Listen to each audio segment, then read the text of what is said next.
They ass. That money buys everything. For Dominic Rinaldi, the most feared man in Chicago, money bought judges, silence, and the city's skyline. But it couldn't buy the one thing he needed most, his son's appetite. 6-year-old Leo hadn't spoken or eaten a full meal in 3 months, wasting away in a mansion filled with Michelin star chefs. Dominic was ready to burn the world down to save him. He never expected the cure to be a $3 plate of pasta served by a waitress with trembling hands and a secret that could destroy them all. This isn't just a romance, it's a confession. The sound of shattering porcelain echoed through the dining hall of the Rinaldi estate, sharper than a gunshot.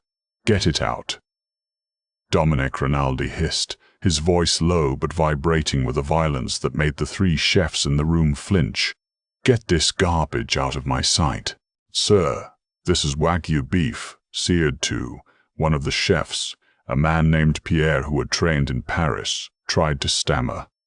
"He isn't eating it," Dominic roared, slamming his fist onto the mahogany table. The silver cutlery rattled. "Look at him." At the end of the long table sat Leo. He was 6 years old, but he looked 4. His skin was the color of old parchment, translucent and fragile. Dark circles bruised the skin beneath his eyes that stared at the elaborate plate of food with a hollow, terrifying blankness. He didn't flinch at the shouting, he didn't cry. He just sat there, a ghost haunting his own life. It had been 90 days since the accident. 90 days since the car explosion that had taken Dominic's wife, Maria, and left Leo physically unharmed but mentally shattered. Since that day, the boy had rejected everything. He survived on sips of water and forced protein shakes that he usually threw up an hour later. Dominic ran a hand through his dark hair, pacing the room like a caged tiger. He was a man who commanded a criminal empire that spanned the Midwest. He dealt in shipping, unions, and protection. People crossed the street when they saw his shadow, but here, in this cold, gold-leafed room, he was powerless. "Dr. Evans," Dominic barked without looking back. The family physician, a nervous man with sweat on his upper lip, stepped out of the shadows. "Mr. Rinaldi, his vitals are dropping. We might need to insert a feeding tube by the weekend. His body it's shutting down from the grief." "No tubes," Dominic said, his voice cracking. "He's not a coma patient. He's a little boy." "He's starving himself to death, Dominic," the doctor said softly, dropping the formalities. Dominic turned to the window. The rain was lashing against the glass, blurring the lights of Chicago. He felt a suffocation in his chest that no amount of whiskey could clear. He needed air. He needed to get Leo out of this mausoleum of a house, away from the smell of antiseptic and desperation. "Get the car," Dominic ordered his head of security, a massive man named Silas. "We're going for a drive." "Sir, the Russos are still active. It's not safe." "I don't care about the Russos. Put Leo in the car, now." 40 minutes later, the armored SUV was prowling the wet streets of a neighborhood Dominic usually avoided, a working-class district near the docks. The rhythmic thrum-thrum of the windshield wipers was the only sound. Leo was strapped into his booster seat in the back, staring out at the rain, motionless. "Pull over," Dominic said suddenly. "Here, boss?" Silas asked, eyeing the flickering neon sign that read, "The Silver Spoon Diner." "This place looks like a health code violation waiting to happen." "The kid is looking at it," Dominic said. It was true. For the first time in months, Leo's head had turned. He was watching the warm yellow glow spilling from the diner's windows. Dominic opened the door. the cold rain hitting his face. He unbuckled Leo, lifting the frail boy into his arms. Leo weighed nothing. It broke Dominic's heart all over again. They entered the diner. It was late, and the place was mostly empty, save for a trucker nursing a coffee and an old couple in the corner. The air smelled of frying grease, old coffee, and rain. They sat in a red vinyl booth. Silas stood by the door, hand inside his jacket, scanning the street. A waitress walked over. She looked exhausted. Her uniform was a faded blue, stained at the apron strings. Her name tag read Sarah. She had messy brown hair tied back in a hurried bun, and her eyes were the color of storm clouds, gray and guarded. She didn't look like the models Dominic usually dated. She looked like she carried the weight of the world in her pockets. "Coffee?" she asked, not looking up from her notepad. She didn't recognize him. That was rare. "Black," Dominic said, "and water for the boy." Sarah looked up then. Her gaze landed on Dominic, cold and unimpressed, before shifting to Leo. Her expression changed instantly. The hard lines of her face softened. She saw the hollow cheeks, the dark circles, the terrifying stillness. She didn't ask what was wrong. She didn't do the baby voice people usually did. She just leaned down, resting her hands on her knees so she was eye level with Leo. "Rough night, huh?" she whispered. Leo didn't blink. "I have a secret," she said, her voice dropping to a conspiratorial whisper. "The chef here, he's terrible. Burns the toast every time." For a split second, Dominic saw Leo's finger twitch. "Just the coffee," Dominic said dismissively. He knew how this went. He would order food, Leo would stare at it, and they would leave. Sarah stood up, looking at Dominic with a flash of defiance. "He's hungry. He won't eat. He won't eat." "Maybe he just doesn't want to eat what you're telling him to eat," she said. She turned back to Leo. "I'm going to make you something. Not from the menu. If you don't like it, you can throw it on the floor. I won't get mad. Deal?" Leo didn't answer. "I'll take that as a yes," she said, and walked away. "We're leaving in 5 minutes," Dominic grunted to Silas. But they didn't leave. 10 minutes later, Sarah returned. She wasn't carrying a burger or fries. She placed a small, shallow bowl in front of Leo. It was pasta. Simple angel hair coated in a light golden butter sauce with a dusting of strange, coarse herbs. It didn't look like much. "My grandmother used to make this when I was scared," Sarah said softly to Leo. She called it sunshine on a plate. "It doesn't taste like food. It tastes like being warm." She placed a fork on the table and stepped back. Dominic watched, his muscles tense. "Don't get your hopes up," he told himself.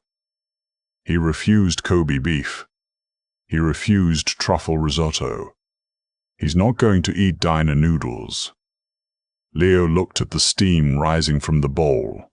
The smell hit him. It wasn't greasy. It smelled of lemon, butter, and something earthy, like sage. Leo's hand moved. Dominic stopped breathing. The boy's shaking fingers grasped the fork.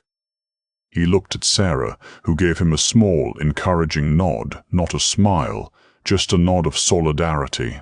Leo took a bite. He chewed. He swallowed. Then he took another.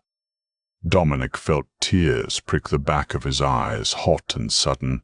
He gripped the edge of the table so hard his knuckles turned white. Silas, by the door, dropped his guard for the first time in 10 years, his mouth slightly open. Leo ate the whole bowl. When he was finished, he pushed the bowl away, looked at Sarah, and whispered a single word. The first word he had spoken in 90 days. More. Dominic Rinaldi was a man who understood leverage. When you wanted something, you bought it. If you couldn't buy it, you took it. He watched the waitress Sarah walk back to the kitchen to get a second helping. He noticed things he hadn't before. The way she limped slightly on her left leg.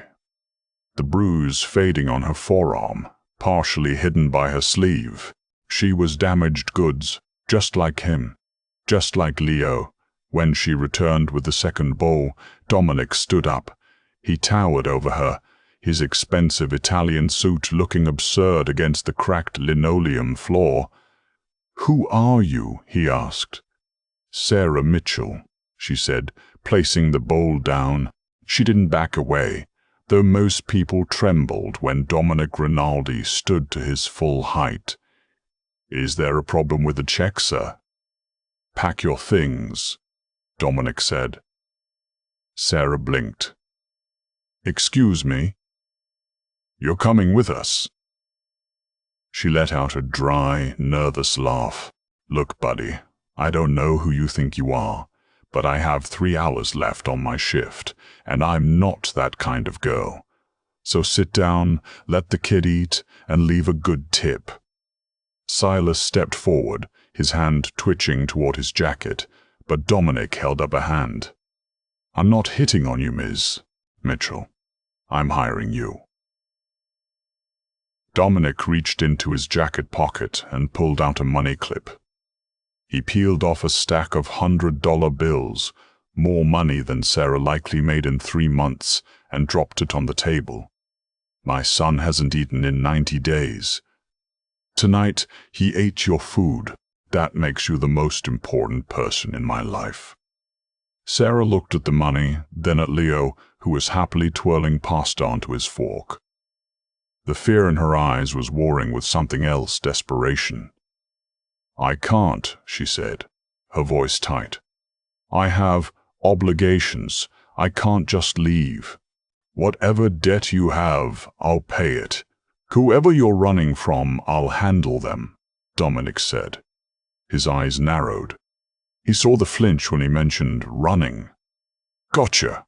I need a private chef," Dominic pressed, lowering his voice. "Live in. The estate is secure. You'll never have to worry about rent or safety or whoever gave you that bruise on your arm again. 10,000 a month, cash." Sarah froze. She subconsciously pulled her sleeve down. She looked at the door, then at the rain-slicked window. She looked like a trapped animal calculating the distance to the exit. "Why me?" she whispered. "It's just butter and pasta." "It's the only thing that works," Dominic said. "Make a choice, Sarah. Walk away with 10 grand tonight and go back to whatever this life is, or come with me and save my son." Sarah looked at Leo. The boy had sauce on his chin. For the first time, he didn't look like a porcelain doll waiting to break. He looked like a little boy. She took a deep breath, untying her apron. "I need 20 minutes to pack my apartment," she said. "Silas will drive you," Dominic said. "No," she said sharply. "I go alone. I'll meet you at the address. If I see your goons following me, the deal is off." Dominic studied her. It was a risk. She could take the cash on the table and run. But looking into her gray eyes, he saw a steel spine. She wasn't running. She was concluding business. "Fine," Dominic said. He pulled a business card from his pocket-heavy stock. Gold embossing. Rinaldi Holdings. 1 hour. If you aren't there, I will find you. And I'm very good at finding people. Sarah took the card. She didn't say goodbye. Sarah took the card. She didn't say goodbye. She walked into the kitchen, and moments later she was out the back door. Dominic sat back down across from his son. "Is she coming back, Papa?" Leo asked, his voice raspy from disuse. Dominic reached out and wiped the sauce from his son's chin with his thumb. Yes, Leo. She's coming back. 1 hour later. The Rinaldi estate sat on a cliff overlooking Lake Michigan, a fortress of stone and iron. The gates were manned by armed guards who checked every vehicle. When Sarah's beat-up Honda Civic pulled up to the gates, the guards hesitated. Dominic's voice crackled over the intercom. Let her in. She drove up the winding driveway, her headlights cutting through the fog. The house was massive, intimidating, and cold. It looked like a castle where happiness went to die. She parked and grabbed her single duffel bag. Dominic was waiting at the massive oak front doors. You came, he said. I need the money, she replied flatly. And the kid. He needs help. His room is on the second floor. Yours is next to the kitchen on the first, or the guest wing on the second. Your choice. Kitchen, she said immediately. I prefer to be near my work. Dominic nodded. Silas will show you around. Rules are simple. You don't ask about my business. You don't enter my office. You cook for Leo. You cook for me. And you never ever leave the grounds without an escort. Sarah tightened her grip on her bag. Is this a job, Mr. Rinaldi, or a prison? Dominic stepped closer, his scent of rain and expensive cologne enveloping her. He was dangerously handsome, but his eyes were dead. It's the safest place in Chicago, Miss Mitchell. As long as you're useful. She walked past him into the foyer. As she looked up at the towering chandelier, a shadow moved on the balcony above. It was an older woman, dressed in severe black. She stared down at Sarah with pure venom. This was Donna Rosa, Dominic's mother-in-law. The grandmother of the boy. Who is this stray dog you've brought into our house, Dominic? Rosa called out, her voice echoing. The cook, Dominic replied without looking up. She smells like trouble, Rosa spat. She smells like the streets. Sarah looked up, meeting the old woman's gaze. Sarah had grown up in foster homes and worked in dive bars. She knew how to handle bullies. The streets taught me how to survive, Sarah said calmly. Maybe that's what this house needs. Dominic smirked. A barely there shift of his lips. Get to work, he said. Breakfast is at 7. As Sarah walked down the hallway toward the kitchen, she felt the weight of the house pressing down on her. She had escaped her own demons, only to walk into a den of wolves. But as she unpacked her meager belongings in the small staff room, she pulled out a hidden photograph from the bottom of her bag. It was an old, crumpled photo of 2 men shaking hands. One was her father. The other was Dominic Rinaldi. I'm inside, Dad, she whispered to the photo. I'm going to find out what really happened. Sarah wasn't just a cook, and she wasn't there just for the money. She was there for the truth. The Rinaldi estate was a tomb of silence, but Sarah Mitchell was determined to make it noisy. For the first week, the kitchen was her battlefield. The head chef, Pierre, had resigned in a huff the moment Dominic told him he was being demoted to staff meals, leaving Sarah in charge of Leo's diet. Her strategy was simple, food that felt like a hug. No foams, no reductions, no plates that looked like abstract art. On Tuesday, it was grilled cheese with a secret blend of 3 cheeses and caramelized onions. Leo ate half. On Wednesday, it was chicken pot pie with a crust so flaky it shattered at the touch. Leo ate it all and asked for milk. On Friday, the miracle happened. Dominic was in his study, reviewing the logistics for a shipment of electronics coming in from the East Coast. The door was ajar. He heard a sound he hadn't heard in 2 years. Laughter. It was faint, rusty, but undeniable.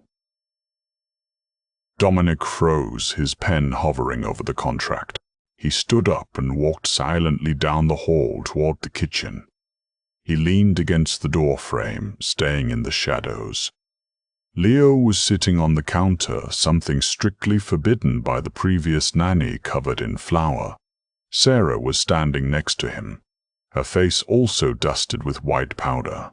She was holding a wooden spoon like a microphone. They were singing, badly, to some pop song blasting from a small radio. "You gotta mix the beat, Leo," Sarah shouted, grabbing his small hands and helping him stir the bowl of pancake batter. "Whip it, whip it," Leo giggled. It was a pure, bubbling sound. "Like this, Sarah. Exactly like that, Chef Leo." Dominic felt a physical ache in his chest. It was a mixture of relief and a sharp, stinging jealousy. He was the boy's father, yet he had been unable to elicit even a smile for months. This stranger, this waitress with the sad eyes and the mysterious bruise, had done it in 4 days. "Mr. Rinaldi," a cold voice whispered behind him. Dominic stiffened and turned. It was Rosa, his mother-in-law. She was clutching a rosary, her eyes narrowing at the scene in the kitchen. "She is turning this house into a circus," Rosa hissed. "Look at him, sitting on the counter like a peasant. Maria would never have allowed this." "Maria is gone, Rosa," Dominic said, his voice hard, "and Leo is laughing. If she wants to let him dance on the roof, I'll buy her a ladder." Rosa's lips pursued into a thin line. "You trust her too easily. I checked her room when she was cleaning. She has nothing, no photos of family, no letters, just clothes. Who is she, Dominic?" "A woman with no past is a dangerous woman." "I ran her background," Dominic lied. He hadn't. He had been too focused on Leo's recovery. But Rosa's suspicion planted a seed of doubt. "She's clean." "Dirt is always buried deep," Rosa warned, turning away. "Watch your back, figlio mio." That night, Dominic couldn't sleep. He went down to the kitchen for a glass of water. He expected it to be empty, but the light over the stove was on. Sarah was there. She wasn't cooking. She was sitting at the island, staring at a small, battered notebook. She was writing furiously. When she heard his footsteps, she slammed the book shut and shoved it under a stack of napkins. "Mr. Rinaldi," she said, jumping up. She was wearing an oversized t-shirt and pajama pants. Her hair was loose, falling in soft waves around her face. It softened her sharp features. For the first time, Dominic noticed she was beautiful. Not in the polished, plastic way of the women in his social circle, but in a raw, real way. "It's 2 a.m., Sarah." "Planning the breakfast menu?" Dominic asked, walking to the fridge. "Just jotting down recipes," she said, her voice tight. Dominic poured himself a glass of water. He leaned against the counter, crossing his arms. "My mother-in-law thinks you're a spy." Sarah let out a short, humorless laugh. "Your mother-in-law thinks I'm the devil. I put paprika in the stew yesterday and she acted like I poisoned the well." "She's protective. Leo's all she has left of her daughter." "And what about you?" Sarah asked, her gaze bold. "Is he all you have left?" The question hung in the air, heavy and intimate. "I have an empire, Sarah. I have responsibilities. You have a big empty house and a lot of men with guns," she countered. "That's not a life. That's a fortress." Dominic stepped closer to her. The air between them crackled. He could smell vanilla and sleep on her skin. "And what do you know about life, Sarah Mitchell?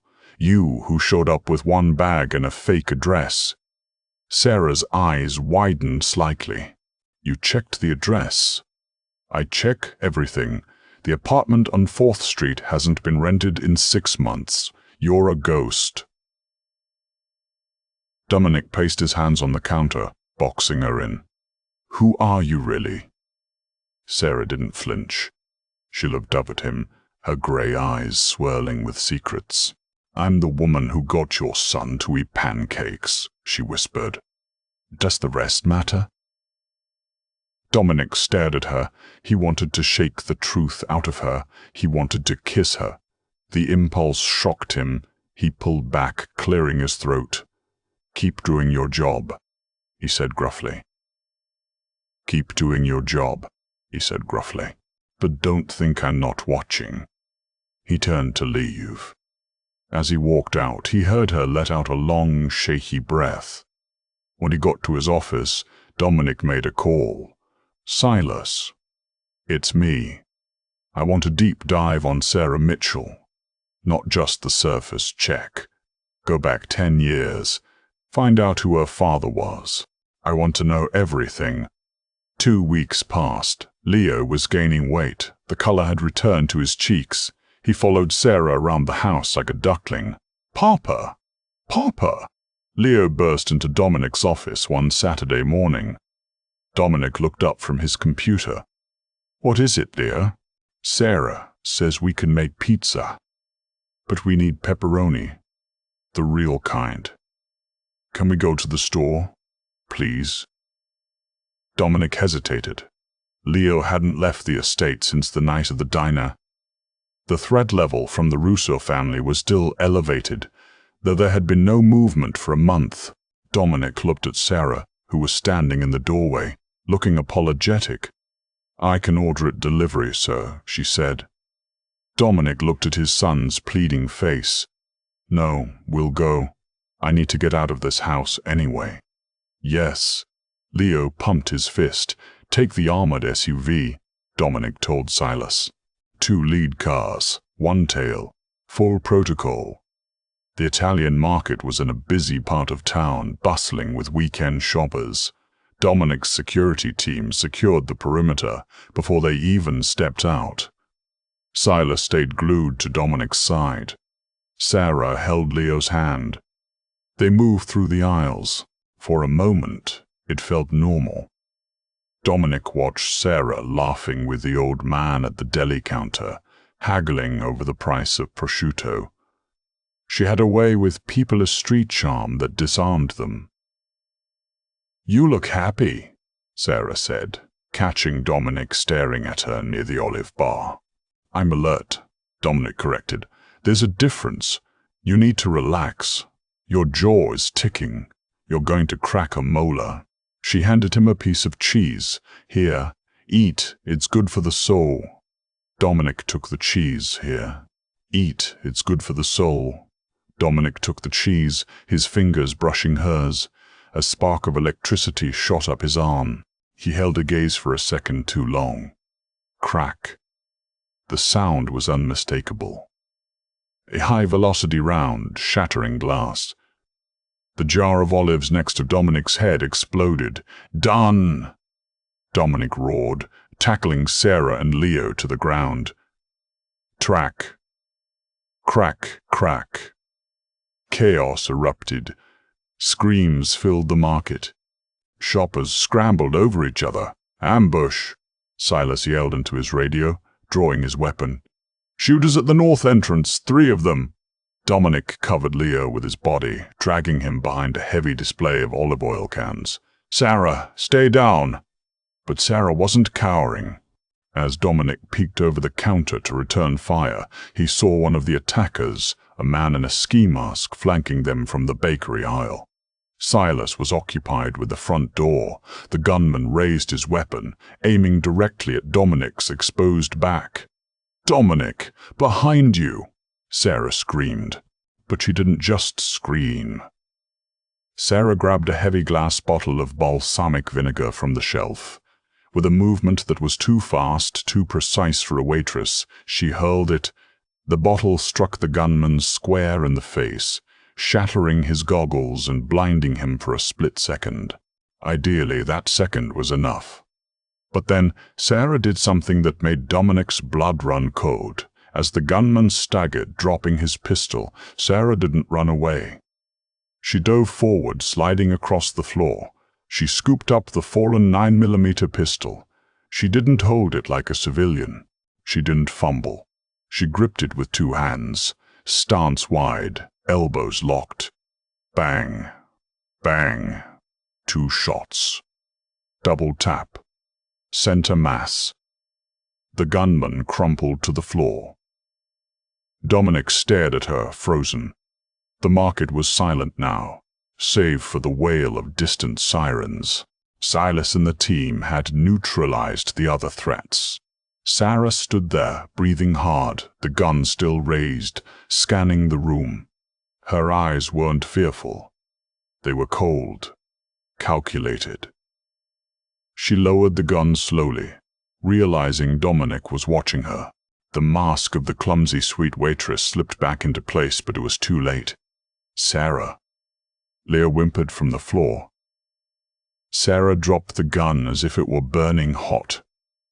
She rushed to Leo, hugging him. "It's okay, baby. It's okay. I'm sorry." Dominic stood up, brushing glass from his suit. He walked over to the dead gunman. He checked the pulse. Gone. The shots were professional.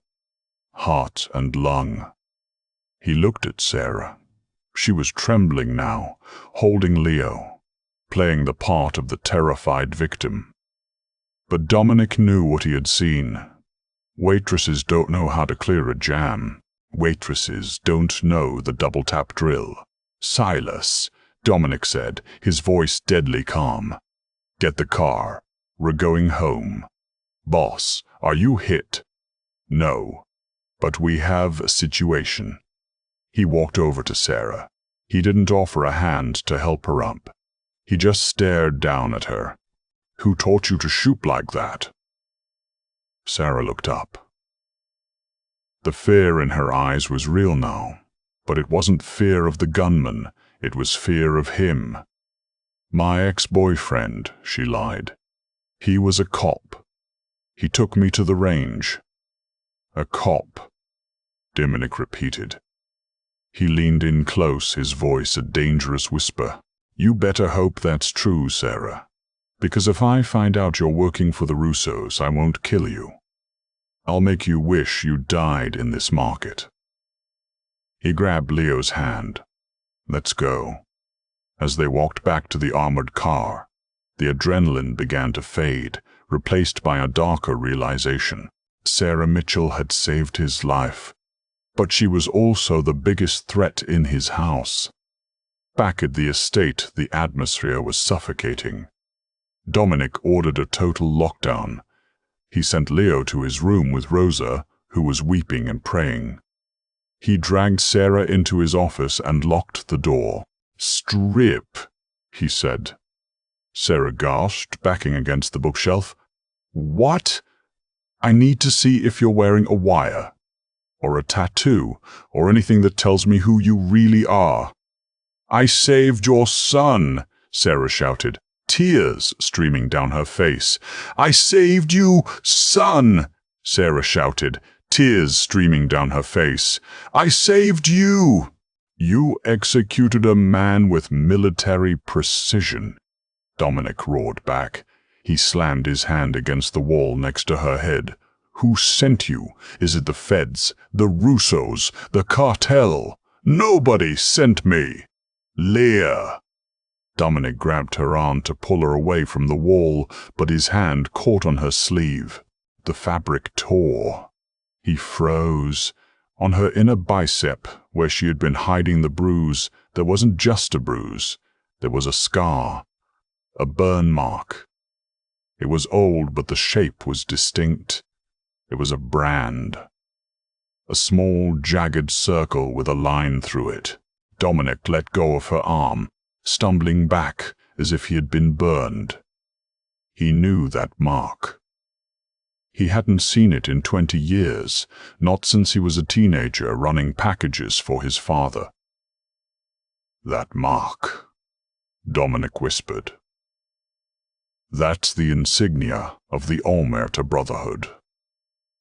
The old guard. They were wiped out 2 decades ago. Sarah pulled her torn sleeve together, her face pale. She stopped crying. The act was over. They weren't all wiped out, she said, her voice hollow. One survived. My father. Dominic stared at her. Frankie, the ghost miller? Sarah nodded slowly. You killed him, Dominic. 6 months ago, you gave the order. The silence in the room was deafening. I didn't kill Frankie, Dominic said, confused. Frankie died in prison. That's what the report said, Sarah spat, stepping forward, her anger replacing her fear. But I have the letters. He wrote to me. He said he was going to testify against you. He said you threatened him, and then 2 days before his release, he's found dead in his cell. An overdose? My father never touched drugs in his life.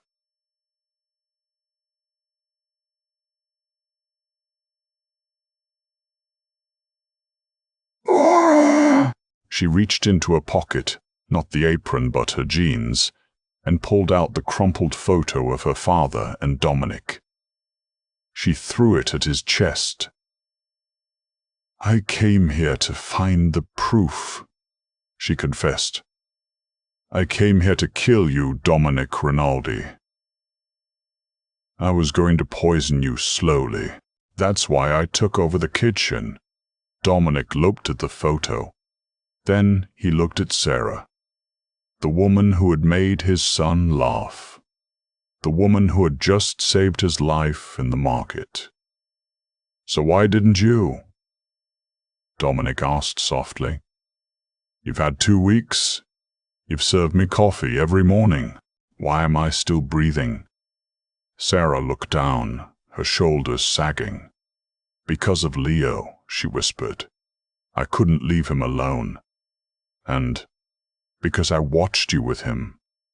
A monster doesn't look at his son the way you do. She looked up, tears returning. But I need to know, Dominic, look me in the eye.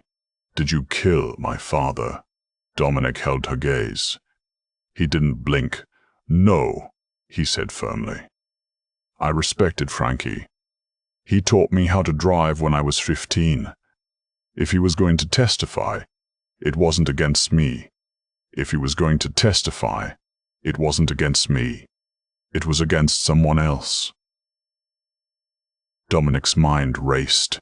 If Frankie was killed to stop him from talking, and everyone thought Dominic did it, then the real killer was someone who wanted Dominic to take the fall. Someone close. Dominic walked over to his desk and pulled out a file. The Russos didn't attack us today because of territory, Dominic realized. They attacked because they knew you were with me. They were trying to clean up a loose end. Sarah, you're not the assassin. You're the target. Before Sarah could respond, the phone on Dominic's desk rang. It was the internal line. Sir. Silas's voice came through, sounding strained. We have a problem. Rosa is missing. And Leo isn't in his room. The silence in the office was shattered by the sound of Dominic reloading his weapon. The movement was mechanical, terrifyingly calm. Silas, Dominic barked into the radio. Track Rosa's phone, now. Already on it, boss. The signal is stationary. St. Jude's Cathedral. 3 miles east. Dominic moved toward the door. Sarah was right behind him, her hands still trembling slightly, but her jaw set. You're staying here, Dominic said, stopping at the door. It's going to get ugly. That's my kitchen, he eats in, Sarah said, her voice low and dangerous. That's the boy I fed when you couldn't get him to look at you. If you think I'm sitting here knitting while Leo is out there, you're more stupid than you look. Dominic looked at her. really looked at her. He saw the fire in her eyes, the same fire that had led her to storm his house with a fake name and a thirst for revenge. She was a liability, yes, but she was also the only person in the world who cared about Leo as much as he did. "Get in the car," he growled. The armored convoy tore through the Chicago streets, ignoring red lights. Rain lashed the pavement, turning the city into a blur of gray and neon. When they screeched to a halt in front of the cathedral, Dominic didn't wait for Silas to open the door. He kicked it open and sprinted up the stone steps, gun drawn. Sarah was 3 steps behind him. Inside, the church was dim and smelling of incense and old wax. In the front pew, a lone figure sat hunched over.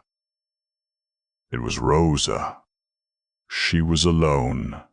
Dominic holstered his weapon and marched down the aisle, his footsteps echoing like thunder. He grabbed the back of the pew. "Where is he?" Rosa looked up. Her face was pale, her eyes red-rimmed. She looked smaller than Dominic had ever seen her. She wasn't holding a rosary. She was clutching a crumpled piece of paper. "He promised," Rosa whispered. "He promised he would take him to Italy. To the countryside. Away from your guns. Away from her." She pointed a shaking finger at Sarah. "Who?"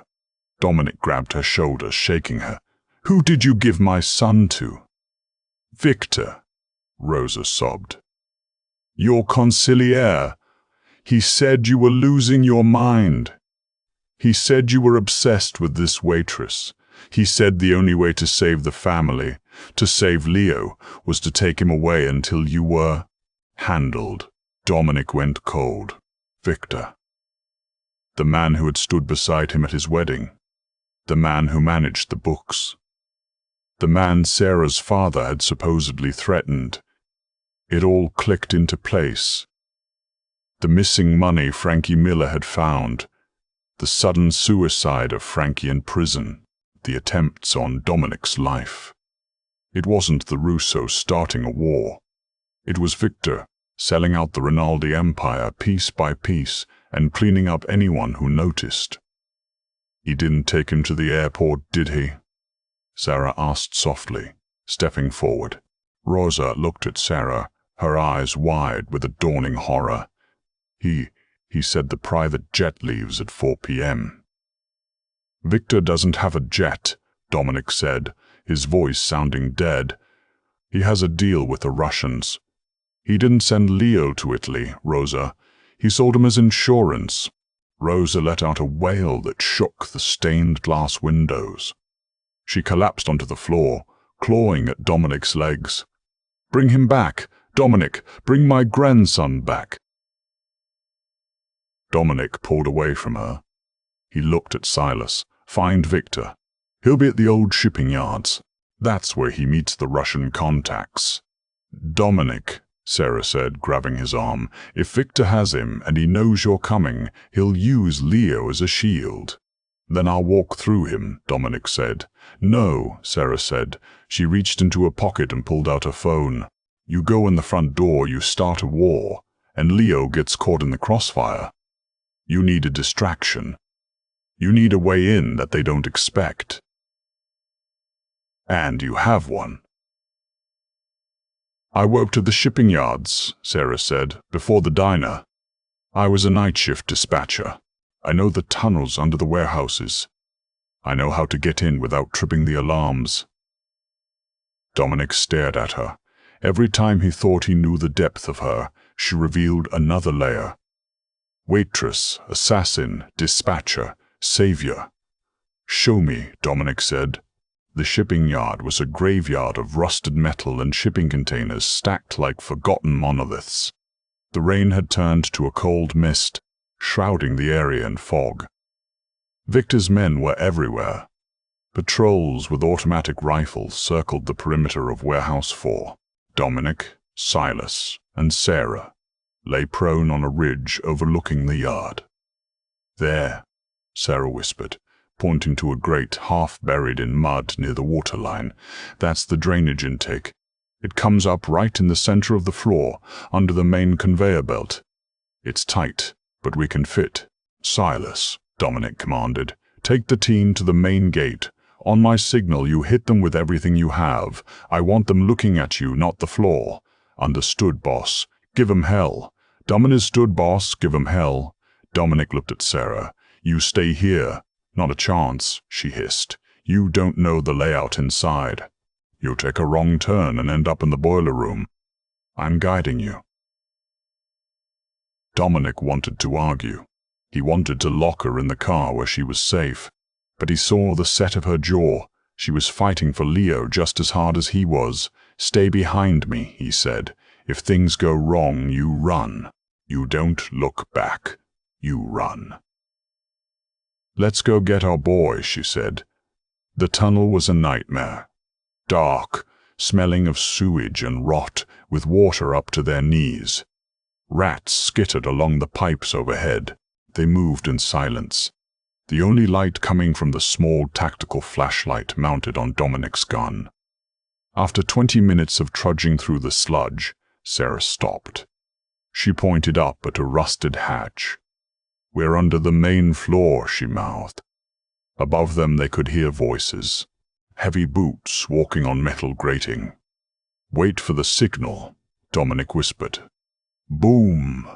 An explosion rocked the ground. Silas had breached the front gate. Instantly, the shouting above intensified. "Contact! Front gate! Move!" Dominic pushed the hatch open.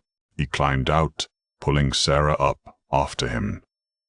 They were in the shadows of a massive conveyor belt system. The warehouse was chaotic. Men were running toward the front entrance, firing wildly into the night. But in the center of the room, under the harsh glare of a hanging worklight, stood Victor. He wasn't running. He was holding a gun to the head of a small, terrified figure sitting on a wooden chair. Leo. Leo was crying silently, his legs swinging, too short to touch the floor. Dominic felt a rage so pure it almost blinded him. He raised his gun, aiming at Victor's head. "Too risky," Sarah whispered, pulling his arm down. "He flinches. He shoots Leo." "I can't just watch." "Look." Sarah pointed. Behind Victor, near the loading bay doors, was a control panel for the overhead crane. "If I can get to that panel," Sarah whispered, "I can drop the cargo net. It won't hit them, but it'll create a barrier between Victor and Leo. It'll give you a clean shot." "It's 50 yards across open ground," Dominic said. "They're distracted," Sarah said. She squeezed his hand. "Trust me." Before he could stop her, she was moving. She didn't run. She moved like a shadow, slipping between stacks of crates, using the noise of the gunfight outside to mask her footsteps. Dominic watched her, his heart hammering against his ribs. "Please don't die. Please." He turned his attention back to Victor. "Come out, Dominic." Victor screamed over the noise. "I know you're here. You're like a cockroach." Dominic stepped out from the shadows, hands raised, weapon holstered. "Let the boy go, Victor," Dominic shouted, his voice echoing through the cavernous space. Victor spun around, dragging Leo with him. The gun dug into Leo's temple. Leo squeezed his eyes shut. "Ah, the king returns," Victor sneered. "You see this, Dominic? This is what happens when you get soft. You let a woman and a mute brat ruin business." "Business?" Dominic stepped closer. "You killed Frankie Miller for business. You stole from me for business. I built this empire while you were mourning your wife," Victor spat.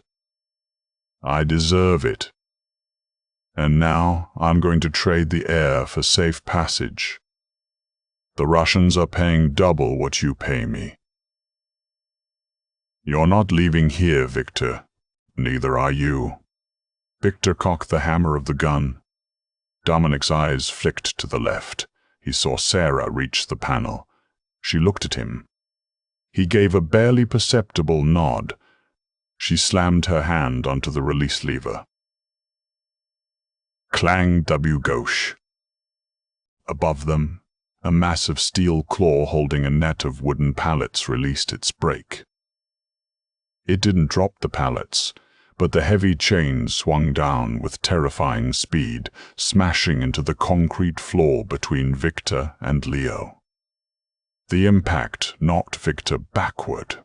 He stumbled, his grip on Leo loosening. "Leo, run!" Dominic screamed. Leo didn't freeze.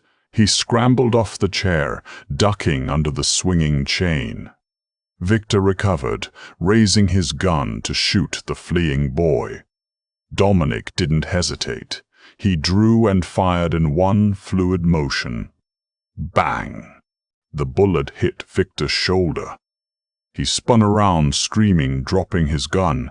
Dominic sprinted forward, tackling Victor to the ground. He unleashed months of grief, fear, and rage into his fists. He hit Victor once, twice, 3 times, until the man stopped moving. Dominic stood up, breathing heavily. He turned around. "Papa!" Leo ran into his arms. Dominic fell to his knees, burying his face in his son's neck, smelling the kid's shampoo and the warehouse dust. "I've got you," Dominic choked out. "I've got you." He looked up. Sarah was standing by the control panel, watching them. She was covered in grease, her hair wild, her clothes torn. She looked like a Valkyrie. She smiled, a tired, shaky smile, and then, behind her, a shadow moved. One of Victor's men, bleeding from the gut, had crawled out from behind a crate. He raised a shotgun, aiming it at Sarah's back. "No!" Dominic roared. He couldn't reach her in time. He couldn't shoot. Leo was in his arms. Sarah turned at the sound of Dominic's scream. She saw the gunman. She didn't have time to run. She didn't have time to run. She just closed her eyes. Boom! The shotgun blast was deafening. Sarah's body jerked violently, thrown back against the metal control panel. She slid down to the floor, leaving a streak of red on the steel. "Sarah!" Dominic gently shoved Leo behind a crate. "Stay down." He raised his gun and put a bullet between the gunman's eyes, ending him instantly. Then he ran. He ran faster than he had ever run in his life. He slid across the floor to where Sarah lay. She was pale. So pale. Blood was blossoming across her stomach, soaking the white waitress apron she had foolishly, stubbornly kept in her pocket. "Hey," she whispered, her voice bubbling and weak. Did we win?" Dominic pressed his hands over the wound, the hot blood seeping through his fingers. "Don't you talk. Don't you dare talk. Medic. Silas, get a medic in here now." "Leo?" she asked, her eyes fluttering. "He's safe. He's safe because of you." Dominic's tears fell onto her face, mixing with the grime. "Stay with me, Sarah. You don't get to die. Not after eating my food. That's the rule."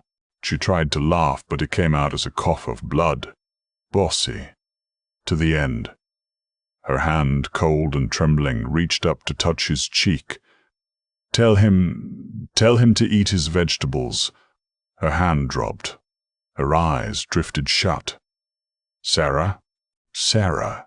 Dominic screamed her name, rocking her body back and forth, as the sound of Silas's team storming the building faded into a dull roar. The King of Chicago held the waitress in his arms, and for the second time in his life, his heart shattered. the waiting room of St. Life. Luke's hospital was a sterile purgatory. The fluorescent lights hummed with a headache-inducing buzz. For 6 hours, Dominic Rinaldi had paced the length of the linoleum floor, his expensive suit stained with the blood of the woman he loved. He refused to change. He refused to sit. Silas stood by the elevator, guarding the floor. The entire wing had been rented out. No press, no police.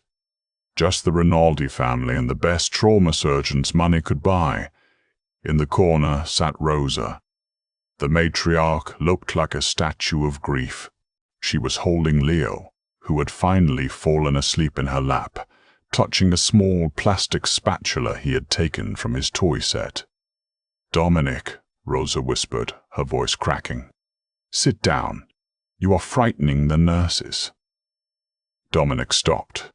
He turned slowly to face his mother-in-law. His eyes were red, burning with a mixture of exhaustion and fury. "She took a bullet for him," Dominic said, his voice raspy. "The woman you called a stray dog. The woman you sold out to Victor." Rosa flinched as if he had slapped her. "I didn't know. I didn't know Victor would hurt him. I thought I was protecting the bloodline." "Blood doesn't make a family, Rosa." Dominic spat. "Loyalty does. Sacrifice does. Sarah has more honor in her little finger than Victor had in his whole life. And if she dies..." He let the threat hang in the air. The double doors swung open. Evan stepped out, pulling off his surgical cap. He looked exhausted. Dominic was there in a second, gripping the doctor's shoulders. "Talk to me." "She lost a lot of blood, Dominic," the doctor said gravely. "The buckshot missed the spine by a fraction of an inch. It tore through her lower abdomen. We had to repair the liver and the intestine." "Is she alive?" Dominic demanded. "She is," Dr. Evans nodded. "She's stable. She's in the ICU. But she's weak, very weak." Dominic let out a breath that sounded like a sob. He released the doctor and leaned his forehead against the wall. "Alive. Can I see her?" "5 minutes. She needs rest." Dominic walked into the ICU room. It was quiet, filled with the rhythmic beeping of monitors. Sarah looked tiny in the hospital bed, swallowed by tubes and wires. Her skin was the color of snow. He pulled a chair up to the bedside and sat down. He took her hand, the hand that had cooked the pasta, the hand that had pulled the trigger, the hand that had saved his son. It was cold. "You're fired," Dominic whispered, his voice trembling. "I'm firing you for insubordination. You were supposed to stay in the car." Sarah didn't move.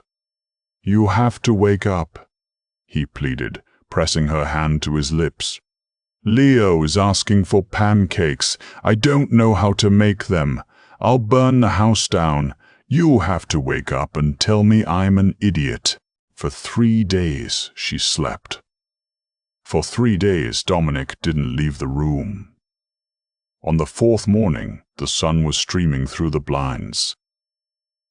Dominic had dozed off in the chair, his head resting on the mattress. He felt a finger poke his nose. Dominic jerked awake.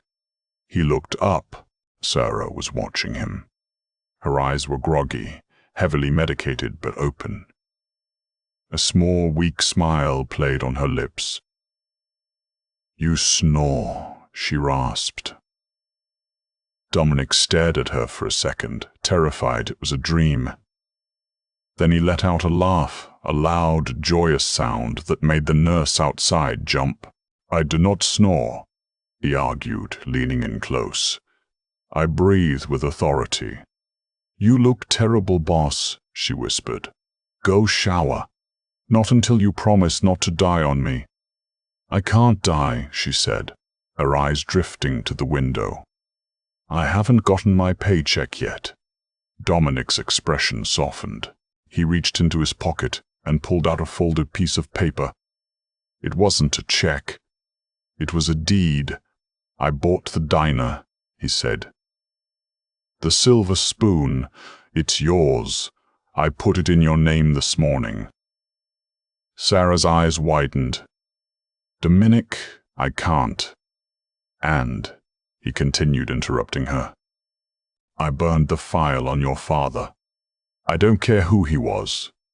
I don't care about the past. I only care about the future. And I want you in it." Sarah looked at him, tears welling in her grey eyes. "As what? The cook?" Dominic leaned down. He brushed a stray hair from her forehead.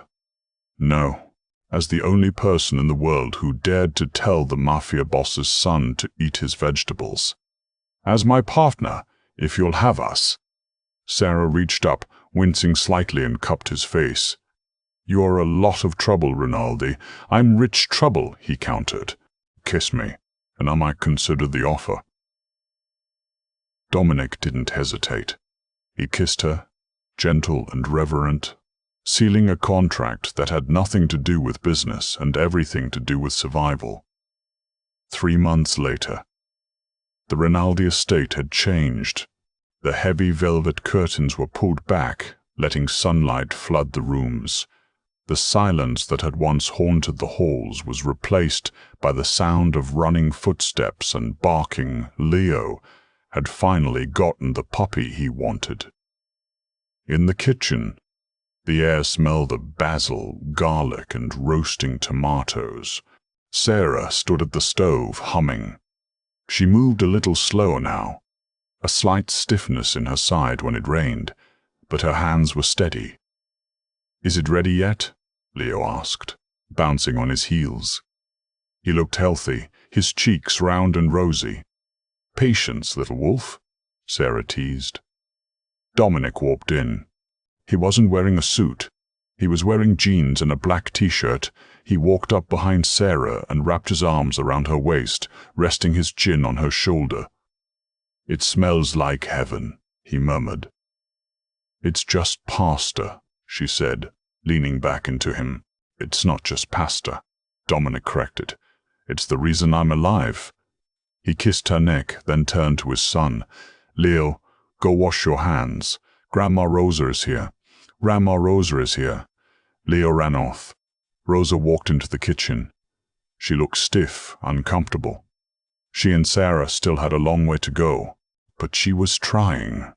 She carried a small box. "For the kitchen," Rosa said, placing it on the counter. "Olive oil from the village in Sicily. It is acceptable." Sarah smiled. "It was an olive branch." "Thank you," Rosa smiled. "It was an olive branch." "Thank you, Rosa. Sit. We're having sunshine on a plate." They sat down at the table, not the long, formal dining table, but the round wooden one in the kitchen. Dominic looked at his family. The former assassin cook, the recovering son, the penitent grandmother. They were a mess of broken pieces glued together with gold. Sarah placed the big bowl in the center of the table. Steam rose up, carrying the scent of lemon and butter. "Bon appétit," she said. Leo grabbed his fork. "Wait." Everyone stopped. Leo looked at Dominic. "Papa, you have to say the thing." Dominic smiled. He raised his glass of wine. "To the meal that saved us," Dominic said, "and to the woman who served it."